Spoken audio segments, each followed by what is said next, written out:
Hello, everyone. Challenge. Everyone who's seeing this movie, remember how everyone is wearing pink for Barbie? Everyone has to wear blue for Blue Beetle.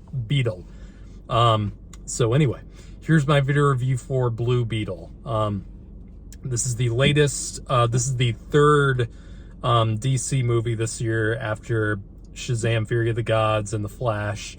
Interesting time for this movie to be released. Absolutely so. I have never heard the term superhero fatigue as much as this year, as 2023. That's a term that has been around since superhero movies got big. I think the earliest I ever heard superhero fatigue be said was like 2011. That was 12 years ago. That did not age very well. People thought they were tired of superhero movies back then. This might actually be true this time.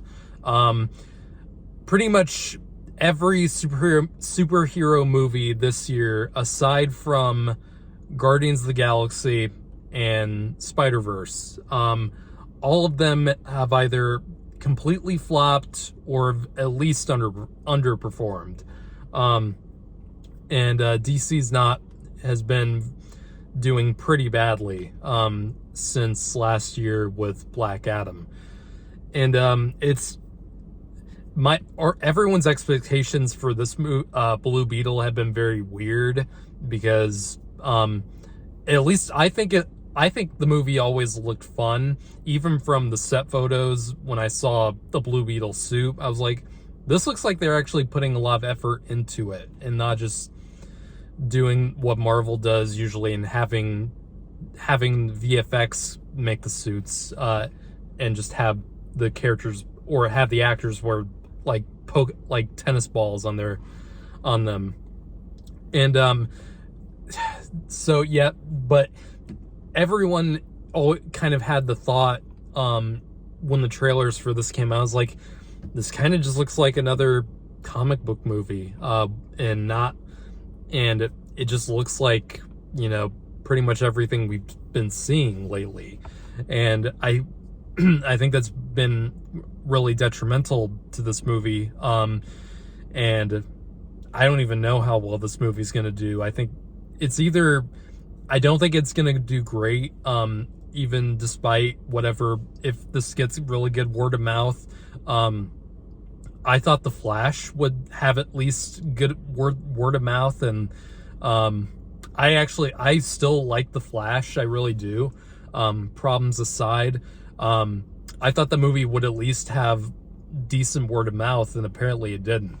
So I have no idea what people are gonna say about this movie when more people see it, and it's gonna be really kind of hard to predict how well this movie's gonna do, because regardless of that, I think this movie is the best DC movie this year. I really do think so.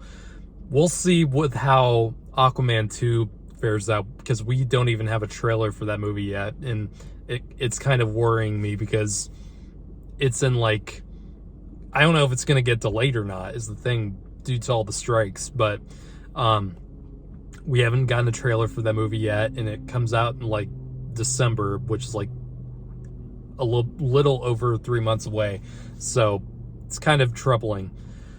But regardless, I think Blue Beetle is kind of the refresher I needed for superhero movies as of late, because almost every major comic book movie that's come out this year and last year, for the most part, with a few exceptions aside, a lot of them have been about the same thing. They all have the same stakes. They all have kind of the same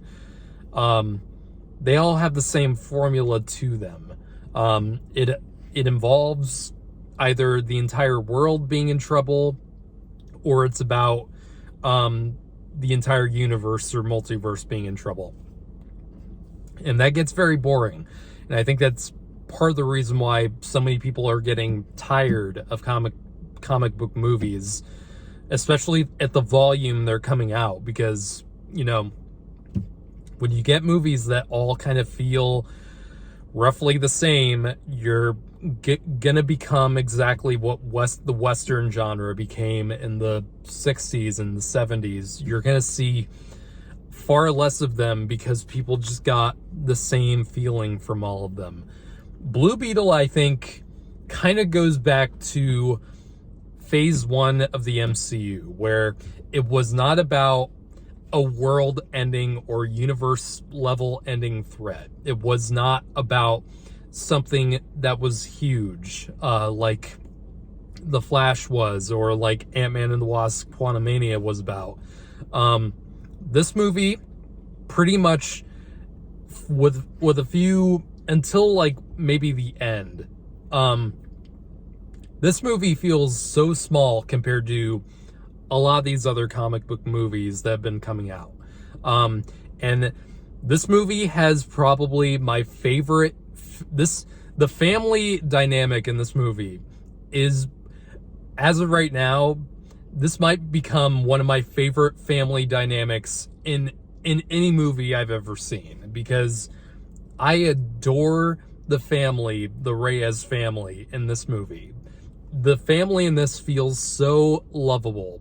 They feel so kind of, not necessarily like real, like I relate to these people, but the family dynamic in the movie feels so genuine. Like it's not like they're putting on a performance like they're a family. I don't know how long the actors all, you know, spent time together, how much time they spent before they actually started filming.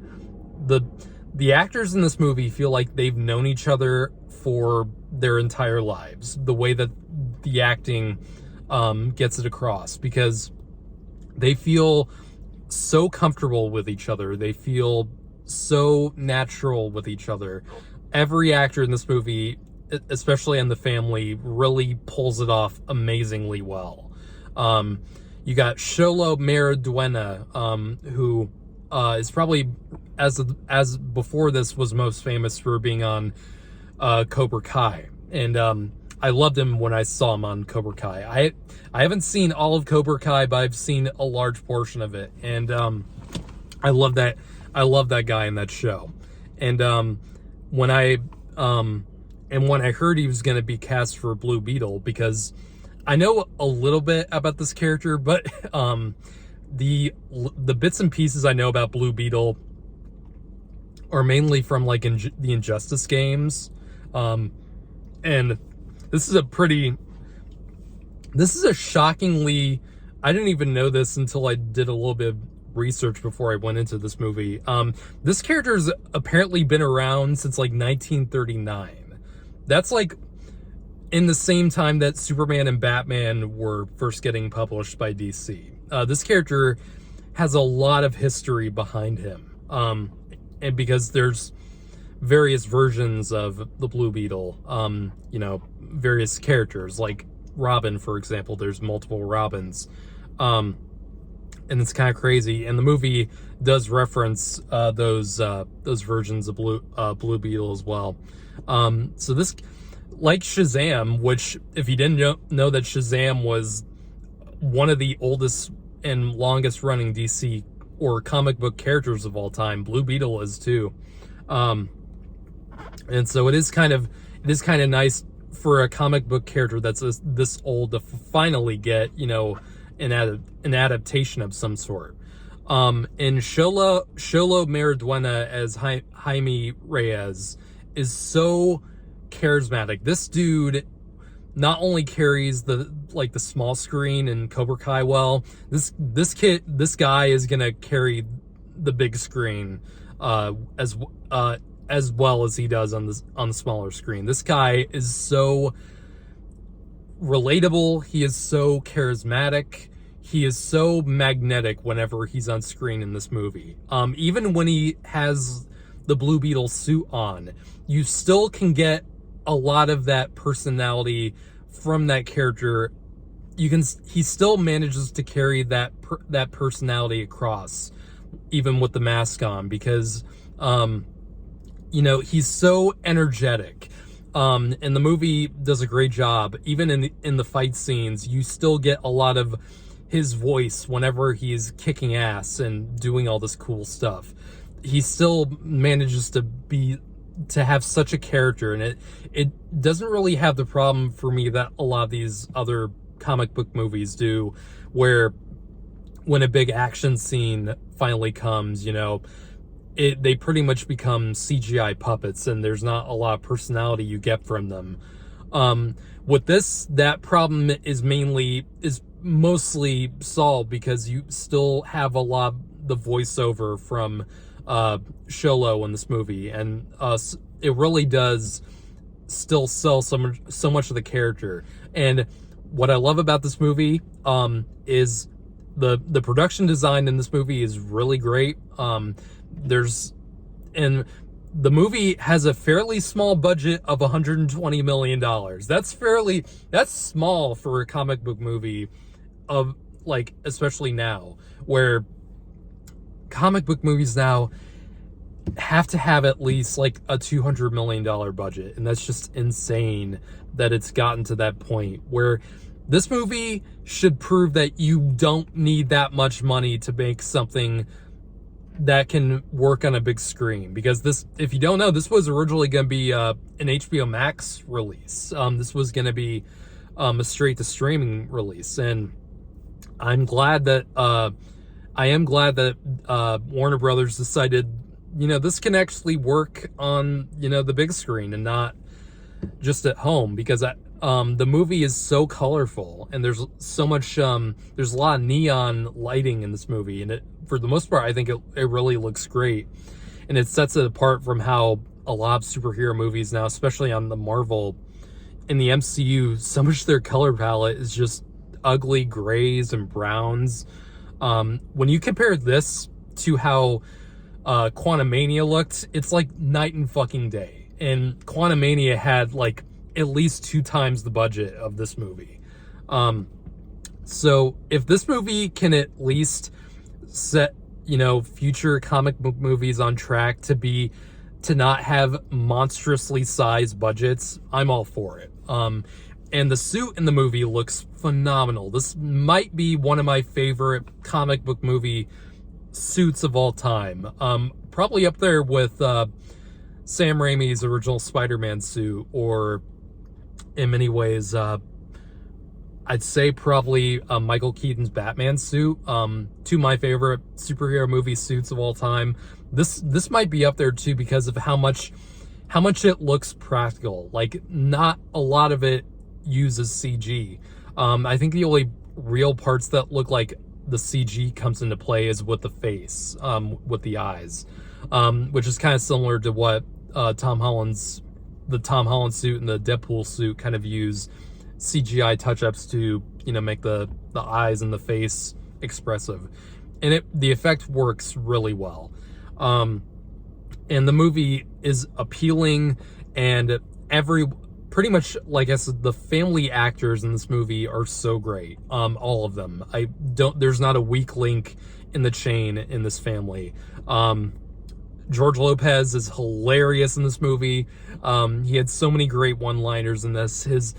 He's so naturally funny in this movie, and I think I missed that a lot, because I haven't seen much of George Lopez since I was like 10 when the George Lopez show was on. I miss that dude. He still is hilarious to me. You also have I wish I could remember the names of the other actors, because they're so great. The Nana in this movie, fucking love the Nana in this movie, and if you saw the latest trailer, you'll know why. I won't spoil why. Love that character so much. If I don't get more of that character, I'm gonna get really mad. She is awesome. Probably one of my favorite movie grandmothers of all time.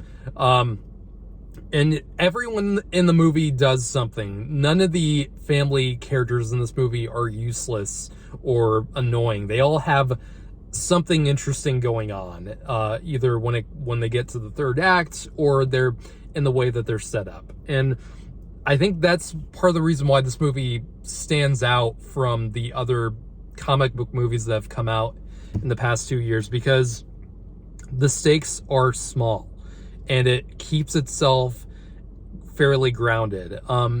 Lesser in like the third act, where it does go into some of the more generic superhero stuff that you've seen with a lot of CGI fighting, of course, stuff like that. But I'm fine with that if you can at least have characters that you really do care about. And I really ended up loving the characters in this movie. And when the more comic booky stuff happens later on in the film, it makes it more palatable. It makes it more palatable because it's backed up by real solid characters and genuinely good emotion. Now the villains in the movie I don't think are particularly anything great. But I do think, especially, I won't spoil what, but one of the villains is given a fairly good character arc in the ending, which I really appreciated, and it doesn't, make the villains, well, Susan Sarandon is probably the more one-dimensional character in the more one-dimensional villain in the film, but the other guy, who I can't remember the character's name, but they give him actually quite a decent amount of an arc in the ending of the film, and I really do like that. But overall, I really had a good time with this movie. I don't know if this movie is going to do that great or not, but I genuinely think that this movie has something that a lot of superhero movies nowadays don't have, and that's genuine heart. It has genuine, passion from, it feels like it has like a genuine voice, especially when you have that family drama in the film, and it really does keep it at a steady level, and it doesn't feel like, even when it does go big in the last third, it doesn't go too big where it feels like it completely loses it. For me at least, it didn't feel like it completely lost me, and I still felt connected to these characters. I still felt connected to that family dynamic, and I think that really is what's going to sell the movie for a lot of people. So I'm going to give this movie an 8 out of 10. I don't think it's, one of the greatest comic book movies of all time, but compared to a lot of other movies that we've gotten this year, I think this is a genuine step up from a lot of them. So I'm going to give I'm sticking with an 8 out of 10 on this movie. I think this is a genuinely fun movie.